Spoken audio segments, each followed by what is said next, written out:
Okay, so I kind of brought the altar for that situation I was gonna talk about. When I was in high school, so I was a senior in high school the year that 9/11 happened. Yes, I'm old, I know. Okay, after that, so my family's Greek.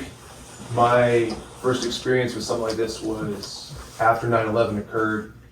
My parents were approached by the FBI and interviewed by the FBI because one of my next door neighbors called in a tip to the FBI tip line that we had information on 9/11 terrorist attacks, saying that, quote, a Middle Eastern looking man carrying what looked to be a rocket launcher came to our home the week before the attacks. After a bunch of digging to try and figure out what this all came from, was our priest from our church came over after church, and he had his robes on, and he had a long beard, and he was carrying a crib for his newborn to come over and watch a game with my parents. And it was just this ignorance of one of our neighbors. Now, it's a long story, but I want to just kind of give a brief kind of idea. And it was like the FBI came and interviewed my mom. They went to this university where my dad was working and interviewed him. And they wanted to come to the high school and pull me out of class to do interviews. And my mom had to beg them to not pull her 18-year-old son out of class to be interviewed by the FBI because of somebody's ignorance to this. And ever since then, I cannot get on a plane without random extra screening. So whenever I go through security, my wife will walk straight through and they go, "Sir, can you step over here?" And it's always, they're gonna search my bag, I get patted down every single time. No matter what I do, it doesn't matter how I do it, what I do, that's how it works. So that's kind of my experience, again, being a Greek person, and everybody goes, "Oh, they're Middle Eastern, okay." So I had something similar to that. Well, like I wasn't like I was alive, but I wasn't like conscious. I wasn't dead. Like so, I was like a baby. I was like 1 year old maybe, and I was at the airport, and we were trying to go back home to Palestine, and it was me and my dad, my mom, my older sister, my older brother. We were all young, and it's happened to my dad a couple times with me. I guess I'm like bad luck or something. But every time we've been to the airport, like we get randomly selected for like, is it extra screening? Like yeah, like so they search me, a baby, like I have something on me, but it's random. But because we're Middle Eastern and we're going to Palestine and the way we look, like I guess it connected to 9/11. Yeah, like yeah. So I think that's like being discriminated. And also just like growing up, I know it's like, I don't really take it personal, but like kids would always be like, "Oh, Dima, the terrorist, nah, nah, nah." So I mean, I don't know, I never took it personal, but kind of looking back, I guess it is messed up. But, yeah. Well, last week at the track meet, we were running our races, and I was talking with everybody like after the races got over, and then it wasn't really like getting discriminated against, but it was just a little disrespectful. Like, because one of Johnson came up to me and he had asked, he was like, "Is it cool if I say the N-word?" So, I just told him say it, and I slapped him. And I was into it. Yeah, it's a common thing, but then even like Latinos, like they think just because we had like a similar upbringing, like doesn't look like, that doesn't mean we're the same. Like, yeah. So it's not okay. It may all be brown, but not the same. The time I experienced like racism was when like I was in middle school, about 8th grade I think it was, from a teacher actually. In that class I was the only colored student. Everyone else, I looked different from everyone else. Everyone else looked the same but me. But at the beginning it didn't bother me, but I started to notice like the little comments she would make about me to other students, or I guess her favorites or whatever. She would make comments about me. And she would always, like, when we did like group projects and stuff, I would have to do them on my own, but everyone else did them, their groups, but I did it by myself. And that just went on for the longest till I finally got tired of it because she made a comment. I can't remember exactly what she said, but that comment would always stick with me because it made me feel like she was trying to degrade me. And so I said something about it, and I doubt she's no longer a teacher, but probably a good thing. Yeah, but it bothered me because I wasn't the only student. It was other students too that she did it to, but we all seen a pattern. All of them were a person of color. And she would always look at us differently, discriminate us. We come in for tutoring, all of a sudden tutoring's closed. But someone else comes in for tutoring, the doors are wide open. So I just seen stuff like that, but that was the time I experienced that in an educational place. So, I don't know. I'm a bisexual man, and I guess a lot of people will have a problem with men liking other men, I guess. My experience has been pretty violent, I guess. I've gotten a lot of threats, and they started in middle school. The first time I remember was I was at a party with some friends, and I start talking to someone that I know from school, and her brother's there. I don't know her brother. And he's acting really weird the entire time. And finally he walks off, and I ask my friend, like, hey, is your brother okay? And she explains, well, he just doesn't want to talk to you because you're an F slur, and he just doesn't want to be around you. The experience has gotten worse since then. I've been threatened to get beat up because of it. I've gotten death threats before. It's just an experience that I feel like a lot of people, I don't know, aren't ready for. It's really extreme, and I don't understand why. Some more stuff that I've gotten into is I do have two moms, and they grew up in a big time where gay rights and gay activism wasn't really a big thing, and so they were the pioneers for it, I guess. And I remember they've been through everything. They've gotten threats, they've had things done to them, all just because they wanted to be with another woman, the people that they liked. And yeah. I actually grew up with Charlie, and so I was around his moms a lot, and they were just, because like growing up, I guess I wasn't necessarily sheltered from gay people, but I wasn't around them as much as I wish that I would have been. So seeing Charlie's moms and seeing how just amazing they are, because his moms are amazing, and it really just showed me, like, it helped me realize who I am, because I'm lesbian, and to see his moms just like, raise a kid, like, that's crazy. But growing up, I was always like kind of scared. Whenever I came out to my mom, she's not someone she's not against gay people at all. She's very accepting, but I still cried, coming out to my mom. And I think that a lot of people think that experience is something that I wish that we didn't have to do at all. Like, I wish that coming out wasn't a thing. I wish that you could just be who you are and you don't have to explain it to anybody.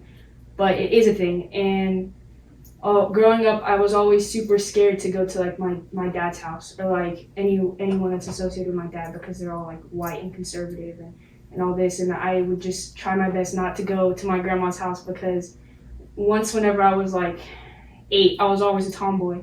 And I remember I went to the restroom, and actually maybe I didn't go to the restroom. I don't know. My brother got peed on the toilet seat. And I walked into the kitchen, and my grandma was like, I need to talk to you. And I was like, I'm not that close to her, so this was just like a really uncomfortable conversation as is. And she was like, did you pee on the toilet seat? I was like, what are you talking about? Did I pee on the toilet seat? She was like, did you try to pee like a boy?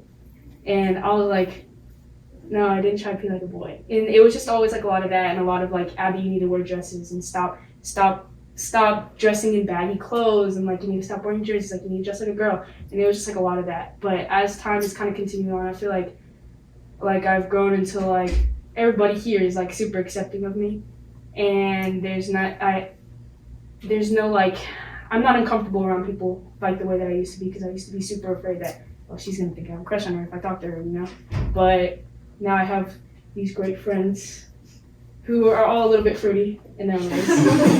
But yeah. I relate to Abby's issue a lot, because growing up in a Latino household, a very like Catholic one, it's really hard to be like yourself, And I was really scared for a long time too, because in middle school I was like the emo kid, like everybody remembers me. Everyone remembers me as like an emo kid. But like people started spreading rumors, like saying like, oh, like she's a lesbian or like, you know, all this stuff. And while they weren't like entirely wrong, it still made me feel like really alienated at times because people were just assuming things basically. And it took a long time for me to kind of reflect and accept myself for who I was because of the way that I was like brought up, and also from what I was experiencing in my environment, because I would get bullied a lot for it, like get like excluded from groups, or you know, people would say like, oh, like my mom doesn't want me to hang out with you anymore because she thinks you're gay, which really hurts a lot, honestly. And you know, now, like Abby said, like I'm much more comfortable with myself because I know who I am now, and I know that I don't have to hide that anymore, and I don't have to, you know, make myself fit into this mold in society that isn't made for me. So I don't mean to speak twice in a row, but after or kind of what Eggs was saying, like about like Latino Catholic families, my mom is Hispanic, and so her parents are super Catholic and Hispanic, and you know they're like kind of like they're really traditional. And as I've grown up, I've noticed that my aunt, she seems to be gay, and she has this roommate, and I don't know, and she comes on vacations with us and stuff like that, and like it's just super sad to me that because of the way that my family is, she can't say that she's her girlfriend, that she has to be her roommate. They moved in together, it's her roommate, right? And I don't know, and she went on vacation with us, and like they kind of like try to spend time as much as they could alone, and everyone, I kept on catching myself like almost saying your girlfriend, but and my mom says that she came out and all this, but everybody kind of just like puts it off to the side, like it's not a thing. And it just kind of sucks that she can't even go and love the person that she loves in front of the people that she loves. And so that's generational, for sure. Do they call her little friend? They call her roommate. Oh. Her name is Paige, and they call her Book.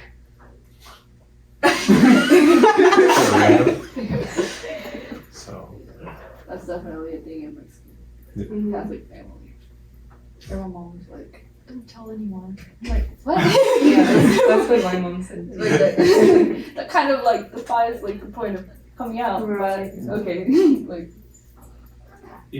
I get that experience, but like I guess like a different thing. Like because my parents grew up in such a different time. Mhm. When they found out about me, it's a scary experience because you know, even though all these things happened to me, they happened to them tenfold, and so it wasn't that you know they were ashamed of me or anything. It's a scary thing. And it's definitely like a different thing whenever it's women and men, because I feel like, especially whenever it comes to guys in general, like they'll act gay in locker rooms and stuff like that. And as soon as they see like a gay guy, they're like bullying them, and it's so messed up, the things that they do to gay guys. And then whenever here comes a girl that likes a girl, they fetishize them, and they're like, oh, that's hot. And it's kind of like super hypocritical and like all over the place. Like, I don't know, that angers me a lot. and then they talk about how they can like turn us Mm-hmm. straight. Yep. It's great. Good times. My least favorite comment is "Who turned you?" Oh my god. Yeah. That's fun. Or who's the man in the relationship?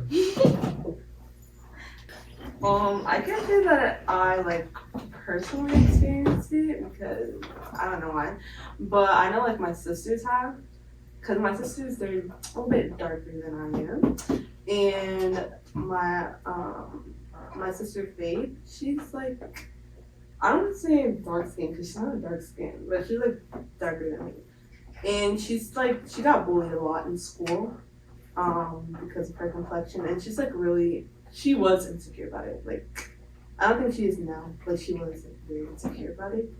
And like they would like call her names and stuff. And then my little sister Nevaeh, she's in 7th grade. Yeah, 7th grade. good check in there. Yeah.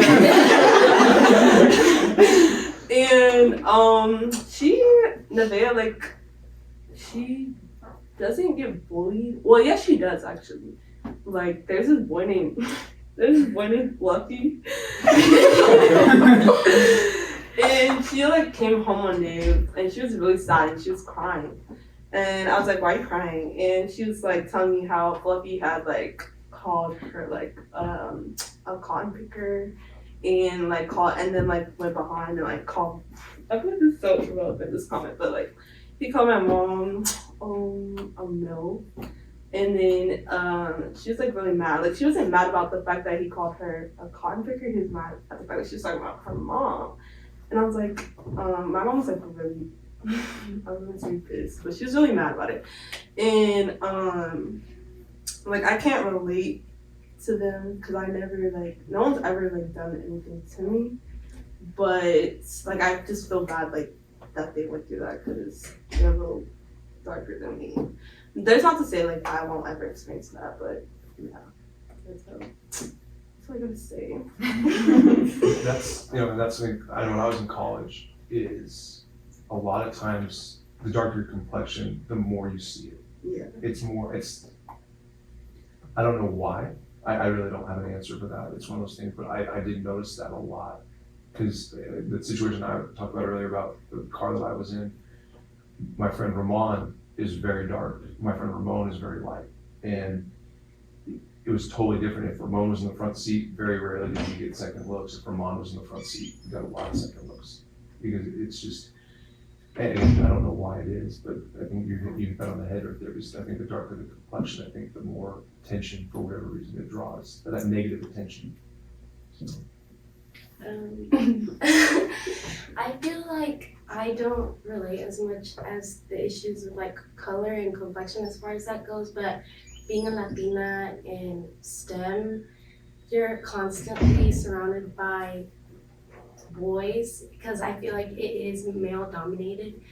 And I told some of my friends this story already. And on the surface, it doesn't seem like that big of a deal, but it really hurt me when it happened. I remember we had to do a project for our physics class, and two of the guys in my class had asked me if I wanted to be part of their group, and I said yes. And we had to work with like power tools and everything, but none of that was like new to me. Like growing up, like my dad taught me how to use them, my mom taught me how to use them. Like it wasn't anything new. But when we got to one of the boys' house, like we were going over like the outline and the overview and the measurements of like everything that we had to put together. And his dad made a comment that was like really annoying and unsettling towards me. He was like, "What are you here for? Moral support? Go team."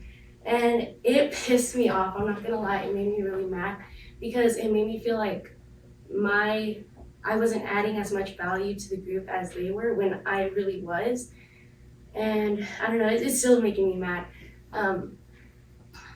But the fact that that's so prominent in a field that we all like care for and we all like, but if you're a girl and you try to pursue that, you get more backlash or you have to go through more struggles.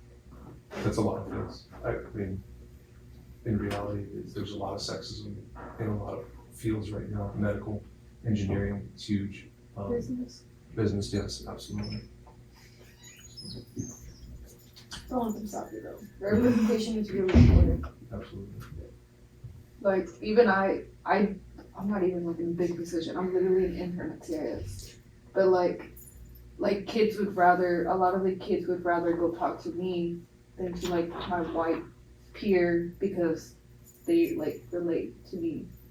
So it's like, you know, so it's really important to have like minorities at like high places.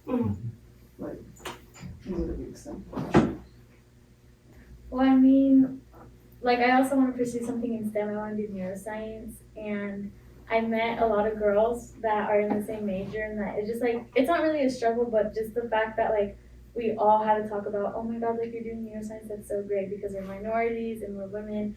And I'm like, well, it's like nice to know that we have this support because again, it's like neuroscience is like a male dominated and like not person of color field.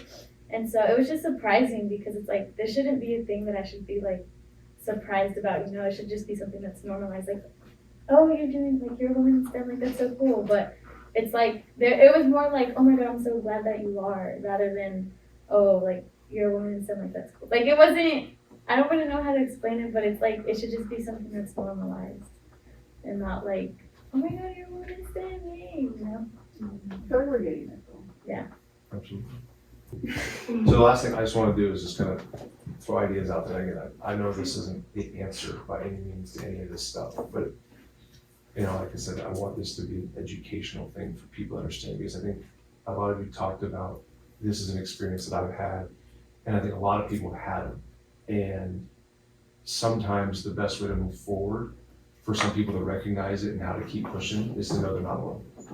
I think that's a huge piece to all of it. But I mean, does anybody have any ideas or thoughts as to what, I mean, obviously we're a small group, but like just in general, what would help and could help these situations, help prevent them kind of moving forward?